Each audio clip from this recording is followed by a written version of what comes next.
قال المصنف رحمه الله تعالى ونفعنا بعلومه وبه دارين آمين. الكبيرة الخامسة والستون تارك الجماعة فيصلي وحده من غير عذر. Dosa besar yang berikutnya yang ke-65 tarikul jamaah yusalli wahdah min ghairi uzrin. An Abdullah bin Mas'ud radhiyallahu anhu anna Nabi sallallahu alaihi wasallam qala liqaumin yatakhallafuna 'anil jamaah. Faqad hamamtu an amura rajulan yusalli bin nas thumma uharriqa 'ala rijal yatakhallafuna 'anil jamaati buyutahum.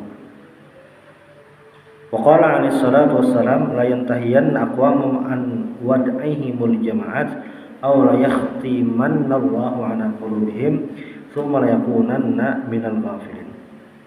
Wa qala sallallahu alaihi wasallam man taraka salata jum'in tahawunan biha taba'a Allahu 'ala qalbi.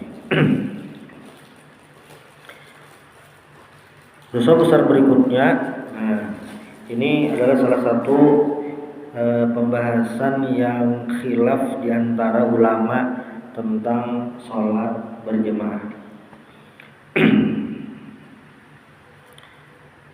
Jadi sholat wajib 5 hari sehari semalam itu wajib dikerjakan. Lalu yang jadi pembahasan berikutnya adalah tentang bagaimana cara mengerjakannya, sendirian atau jamaah. Kenapa? Karena Rasulullah SAW sholat wajib itu selalu berjamaah, sehingga jadi pembahasan ulama. Dalam mazhab Syafi'i, hukum sholat berjamaah itu yang lebih kuat, bisa dikatakan seperti itu, adalah fardu kifayah yang berjamaah. Pendapat yang kedua mengatakan sunnah muakkad. Nah, namun yang perlu diperhatikan juga, ulama-ulama yang mengatakan sholat jamaah itu sunnah muakkad, mereka ini juga ya tidak meninggalkan sholat berjamaah, tetap rajin berjamaah. Nah, ini di hadis pertama Imam Az-Zahabi, sepertinya Imam Az-Zahabi pengarang Al-Kabar ini cenderung memilih sholat berjamaah itu wajib. Itu mas wajib itu kayak mempengaruhi sah atau kadanya sholat, atau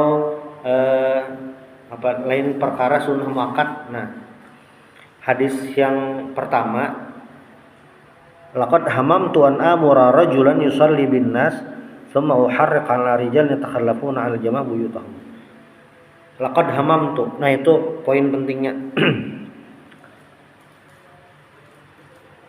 Laqad hamamtu itu kata Rasulullah, sungguh aku berkeinginan. Nah, sederhananya itu menyuruh orang-orang itu sholat berjamaah. Lalu Nabi ini ada rencana hendak membakar rumah orang-orang yang kada umpat berjamaah. Itu hadisnya. Yang kedua, la yantahiyanna aqwamun an wad'ihimul jama'at aw la yahtimanna Allahu 'ala qulubihim tsumma la yakunanna minal ghafilin. Di kata-kata la yantahiyanna aqwamun an wad'ihimul jama'at ay tarkihim al jama'at wa takhalluf anha tahawunan min ghairi uzrin. Tahawunan itu meremehkan min ghairi uzrin, tanpa ada uzur. Man wada syai'a yad'ahu wad'an ay iza tarakahu. Lalu yang di bagian kedua, au la yaqtimanallahu 'ala qulubihim, maksudnya adalah liyamna'annahum lutfahu wa faddahu. Allah mencap mereka itu di hati mereka supaya tidak dapat karunia dari Allah. Nah, itu dari Imam Qurtubi, al-khatmu ibaratun amma yakhluqullahu ta'ala fi qulubihim minal jahli wal jafa wal qaswah. Dari Imam Qurtubi, al-khatmu di hadis ini maknanya adalah Allah Subhanahu wa taala membuat hati mereka itu jadi al-jahlu, jadi kada pintar, al-jafa wal qaswah, keras. Al muradu bi tabi'an ala qalbi annahu yasiru qalbuhu qalbu munafiq. Tapi dari Imam Al-Iraqi maksud at-tab' hatinya dicap itu adalah yasiru qalbuhu, hatinya itu berubah menjadi qalbu munafik, hati orang munafik. Summa la yakunanna minal ghafilin ma'dudin min jumlatihim, masuk dalam golongan orang-orang yang ghafilin, orang-orang yang lupa. Hadis ini yang jelas menjelaskan tentang pentingnya sholat berjamaah, sampai sebagian ulama tadi mengatakan itu hukumnya wajib. Wajib ini kalau yang di mazhab Syafi'i kan fardu kifayah, ada juga yang berpendapat sampai fardu ain sembahyang jamaah, saking pentingnya itu. Cuma yang jelas para ulama itu seberataan pasti sepakat tentang pentingnya sembahyang berjamaah, sholatul jamaah. Kenapa jadi sholat berjamaah ini menjadi salah satu hal penting dalam kehidupan seorang muslim? Karena dalam sholat berjamaah ini analoginya tenang. Ibarat lampu itu, misalnya ada lampu 100 watt itu nyarak pasti. Ada lampu 5 watt kada nyarak. Namun 5 watt itu paling ini gesan kurungan ayam lah. Kada nyarak. Tapi ketika lampu 5 watt itu ada 100 buting, 5 kali 100 500 buting, maka jadi tarang, ruangan nadeh jadi tarang karena lampu 5 wattnya banyak. Nah, perbandingan orang yang sembahyang berjamaah, walaupun orangnya ini bebaya khusyuk, sembahyangnya tapi khusyuk ada, tapi sembahyang berjamaah. Nah, karena berkumpul tadi, maka khusyuknya itu jadi kolektif. Ada yang mengatakan ada tapi khusyuk itu kumpulakan itu dianggap khusyuk kan, karena berjamaah. Ada juga misalnya sembahyang jamaah, ada seikong khusyuk kawa membackup yang lain, ada juga itu. Cuma yang jelas ketika seseorang itu sholat berjamaah, maka mendapatkan pahala jamaah. Lalu yang kedua, potensi diterimanya itu lebih tinggi dibandingkan seseorangan. Nah, di situ kalau berdasarkan hadis Nabi, sholatul jamaati afdalu min sholatil fardhi bi 27 darajatan wa fi riwayatin bi 25 darajatan. Di riwayat yang lain disebutkan bahwa sholat jamaah itu lebih afdal 20 atau 70 atau 25 derajat daripada sembahyang sendirian. Nah, kalau kita lihat bagaimana potret Nabi Muhammad SAW saat di Madinah, sembahyang berjamaah itu menjadi tolak ukur. Sembahyang berjamaah itu jadi titik kekuatan kaum muslimin. Sembahyang berjamaah itu juga jadi alat ukur orang-orang munafik. Kenapa gerang? Ini di zaman Nabi lah. Di zaman Nabi, ujar Nabi, sembahyang Isya lawan sembahyang subuh itu adalah sholat yang paling berat bagi orang-orang munafik waktu itu. Nah, dan ini harus dipahami secara lengkap. Kenapa? Karena munafik itu yang rancak disinggung Nabi, yang zaman Nabi yang rancak disinggung, yang nyata itu adalah apa?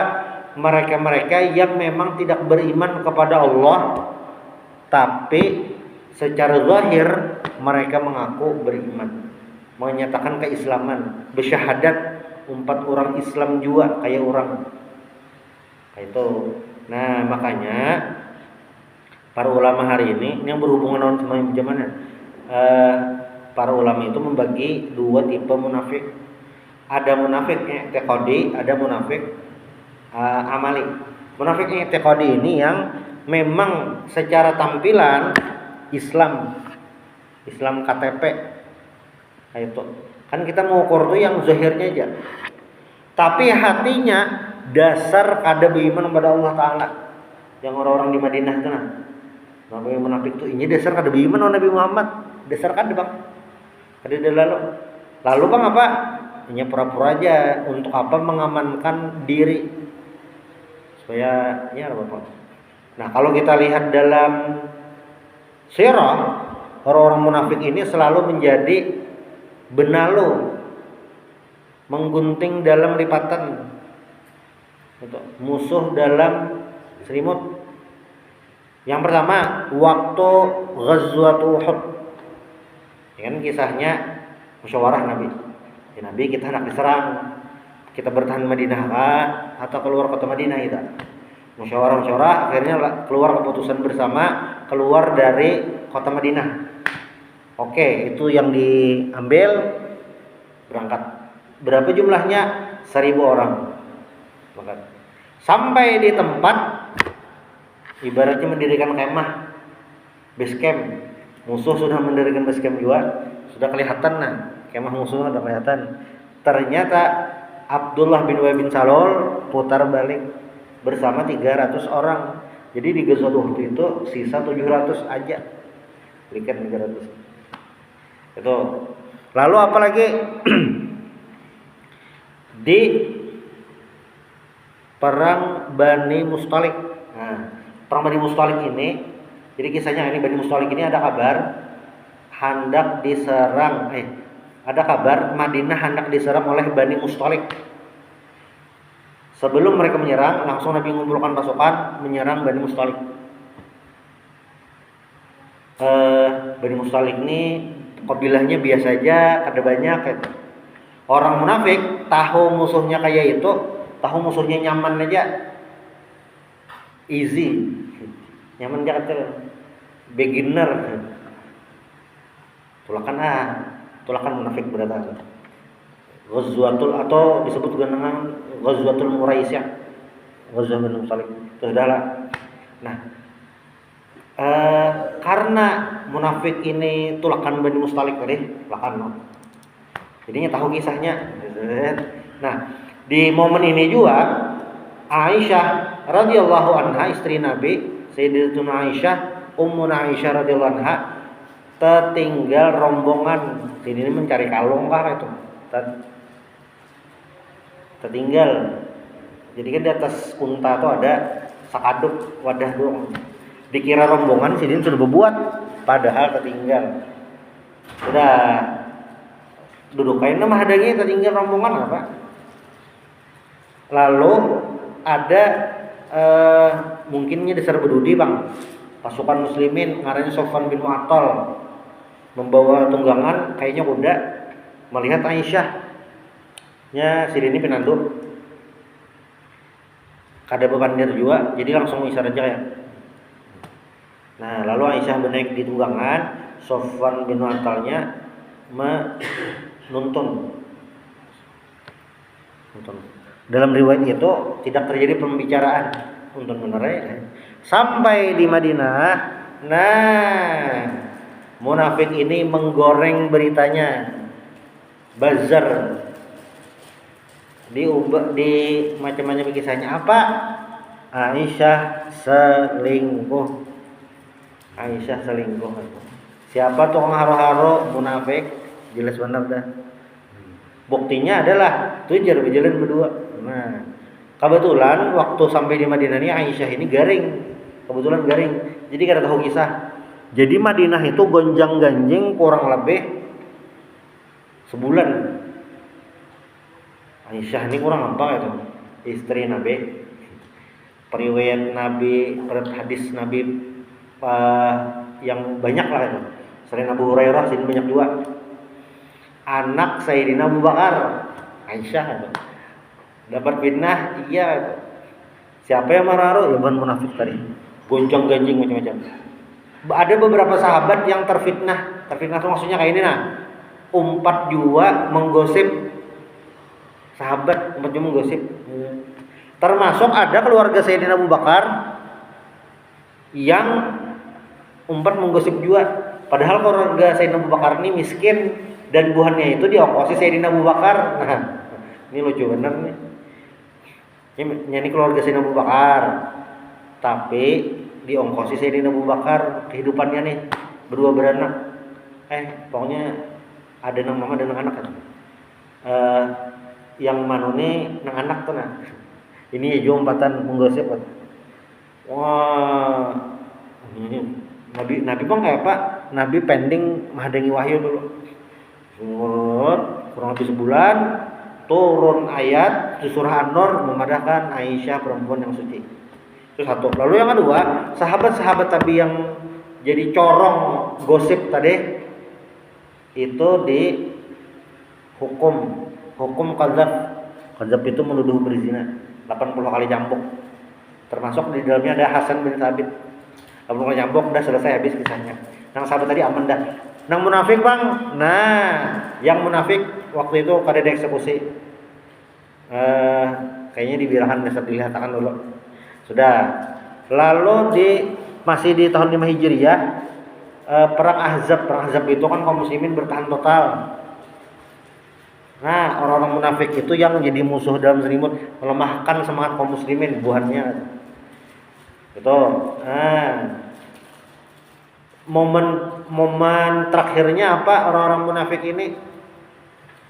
Satu, ada Masjid Dirar. Masjid Dirar ini kan dibangun orang munafik di luar kota Madinah. Tujuannya gasan base camp atau tempat alat-alat perang.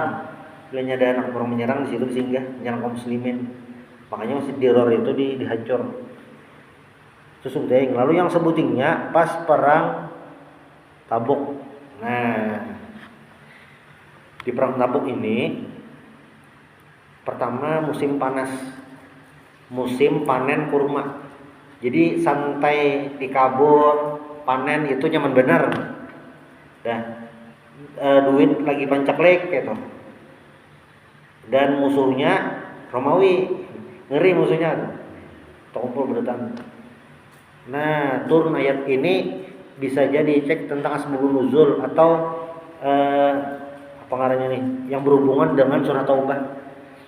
Jadi di perang Tabuk inilah itu kelihatan mana yang beriman, mana yang munafik. Jadi diperlihatkan di situ. Itu yang memastikan. Kenapa?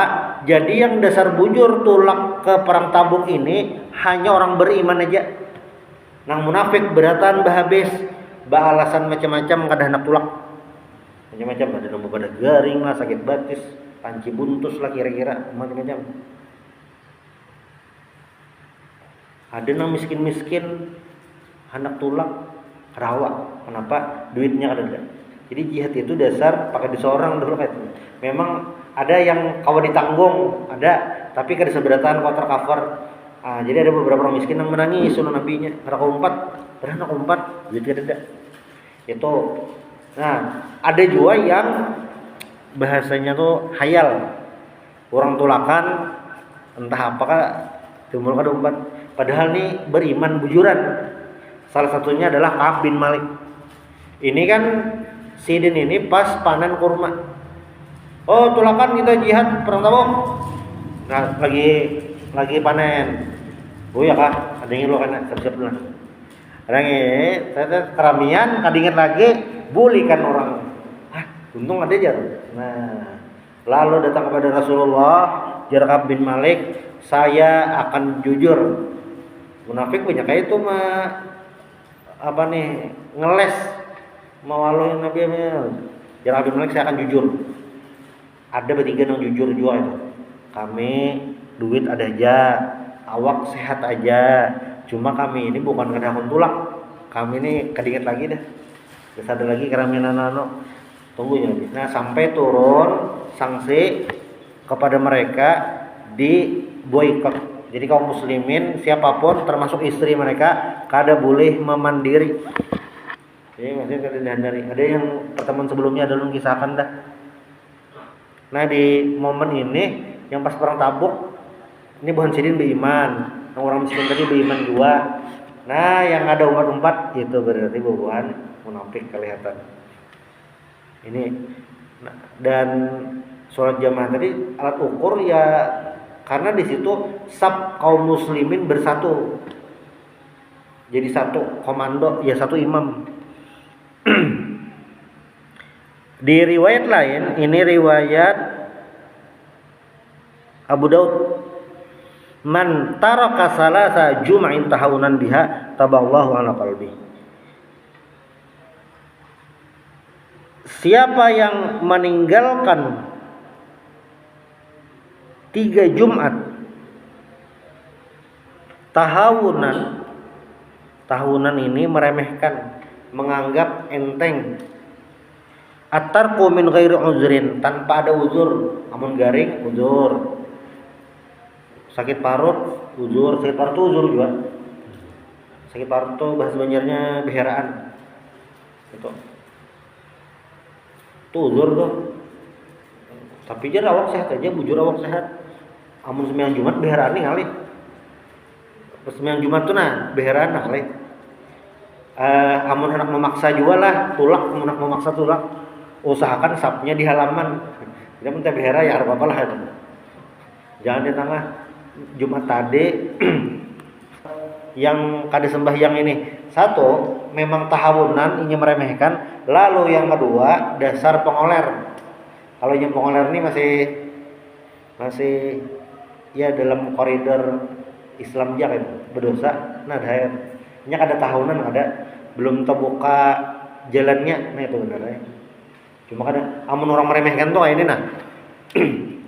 Hari jam 12 dah di muka jalan duduk selawar handap. Nah, orang tuh langsung sembahyang Jumat duduk kayak santai main HP di muka jembatan. Orang tuh langsung sembahyang Jumat. Nah, itu kayak bebadah. Nah, kalau ada sembahyang Jumat, nah itu bisa tahunan tuh. Walaupun kita kada tahu hati manusia, cuma kayak kelihatan benar kada Jumatnya. Beda dengan orang pas orang sembahyang Jumat dia sembunyi aja di rumah. Ini kada sembahyang, begana aja di rumah, jangan sampai orang tahu. Jadi koler benar sembahyang Jumat. Tapi begana di rumah aja orang kada tahu. Nah, itu beda dengan yang terang-terangan betampai kada sembahyang Jumat. Itu tadi yang tahunan tadi. Nah, Ustaz, kalau yang lupa gimana? Saya masih kemarin sempat beberapa pun khutbah itu yang penting mendengarkan khutbah itu 40 orang penduduk lokal. Bila itu sudah terpenuhi, aman dah. Amun masjidnya kau memuat 200 ikung, 50 sudah mendengar khutbahnya, rukun khutbahnya. Nah, khutbahnya itu sudah sah, masjid itu sudah sah dalam pelaksanaan sembahyang Jumat. Kayak itu. Jadi sembahyang Jumat ini uniknya itulah dilaksanakan berjamaah dan semua hal itu dilakukan berjamaah. Makanya khatib itu harus nyaring. Misalnya masjidnya luas, miknya mati, jar khatibnya alhamdulillah dan mendengar 20 ikung aja. Nah, kurang syarat lagi. Berarti apa? Harus mendengar paling kada 40.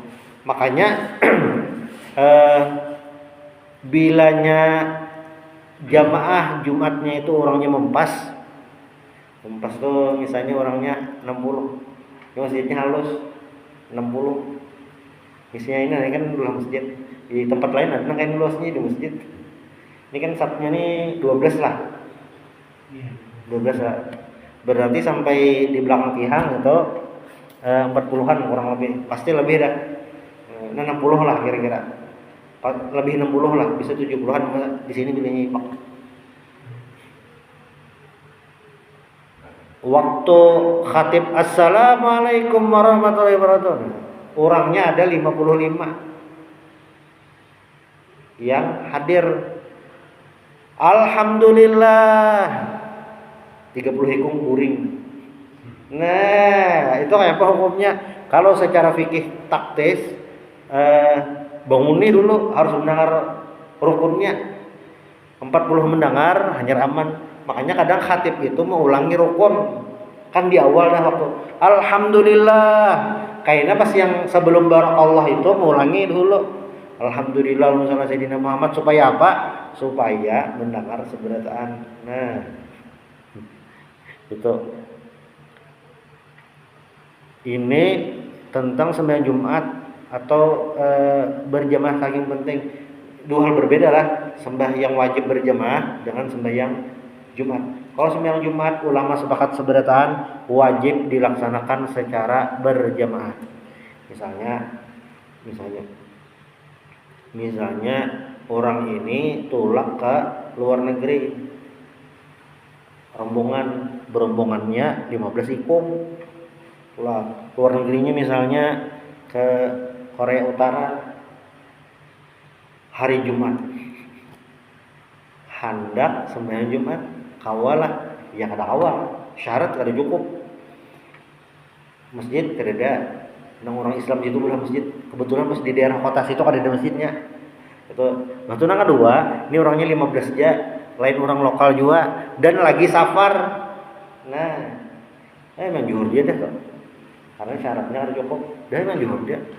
Tapi tahunan lah itu, ya beda. Itu kan karena secara fikih tidak memenuhi syarat sembahyang Jumat. Nah, itu beda. Jadi antara pentingnya sembahyang Jumat dengan hukum fikih itu harus selalu dihubungkan. Karena ada hal-hal yang itu teknis secara fikih, tapi kadang hukumannya tuh ngeri. Ya kayak ini tadi. Ini kan kalau kita lihat di kitab lain, ulama-ulama lain tentang hukum sembahyang Jumat, tentang hukum sembahyang berjamaah, ya beda-beda tadi. Beda-beda. Tapi kan ini hadisnya ngeri benar ya, Nabi hendak membakar. Ini kan something hadis yang lain beda lagi kisahnya. Kayak itu. Ya,